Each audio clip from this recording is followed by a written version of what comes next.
Pero, ¿qué es exactamente la envidia? ¿Es tan mala la envidia? ¿Es tan malo padecerla? Podemos definir la envidia como un sentimiento de tristeza o frustración ante un bien o cualidad que posee otra persona. La etimología de la palabra envidia proviene del latín invidia, derivado de invidere. In, hacia el interior, y videre, ver.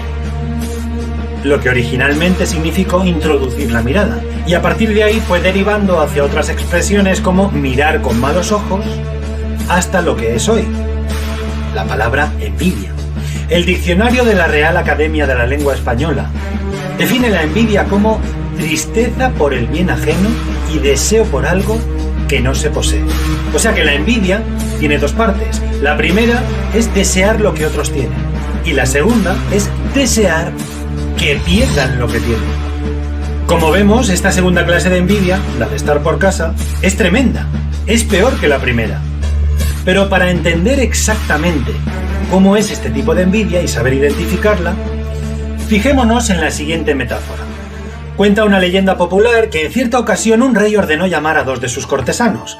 Estos eran enemigos irreconciliables entre sí, por la envidia que uno sentía hacia el otro.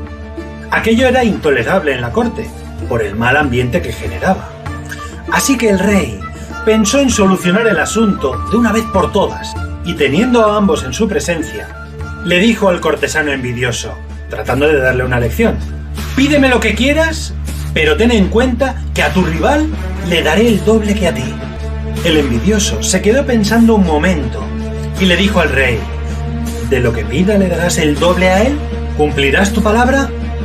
Así es. ¿Cuál es tu petición?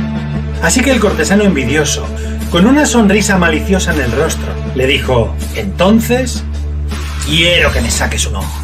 Qué mala es la envidia.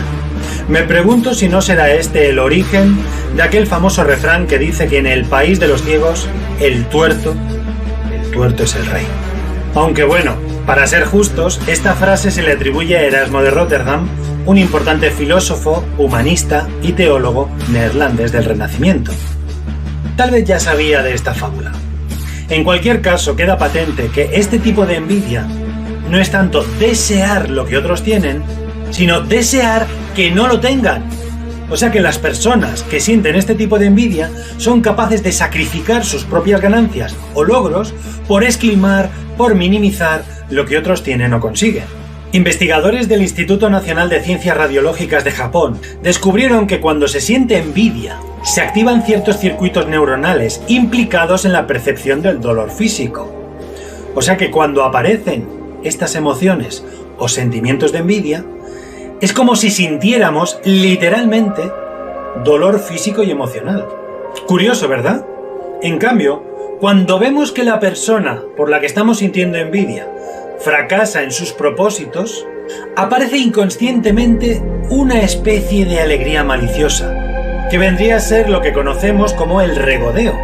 La RAE define esta palabra como la sensación que experimentamos de complacernos maliciosamente por un percance o apuro que le ocurre a otra persona.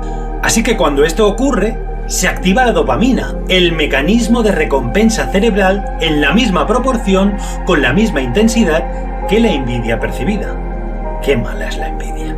En otro estudio paralelo, un grupo de psicólogos israelíes observaron mediante resonancia magnética funcional a un grupo de voluntarios mientras realizaban un juego interactivo de azar. Y observaron que algunos jugadores estaban contentos cuando, a pesar de haber perdido dinero, el jugador rival perdía aún más que ellos. De nuevo observaron que el estriado ventral, zona cerebral relacionada con la recompensa y el placer, se activaba en la misma proporción, en la misma medida, cuando ganaban que cuando el rival perdía. Interesante, ¿no? Pero la pregunta es, ¿podemos controlar estos impulsos o son algo inherente del ser humano? Pues lo cierto es que soy Rubén Cabrera y esto es La Vida en Metáforas. Si te ha gustado esta reflexión, dame un like, deja un comentario y suscríbete a mi canal, que no te cuesta nada y a mí me ayudas un montón. Nos vemos, hasta la próxima.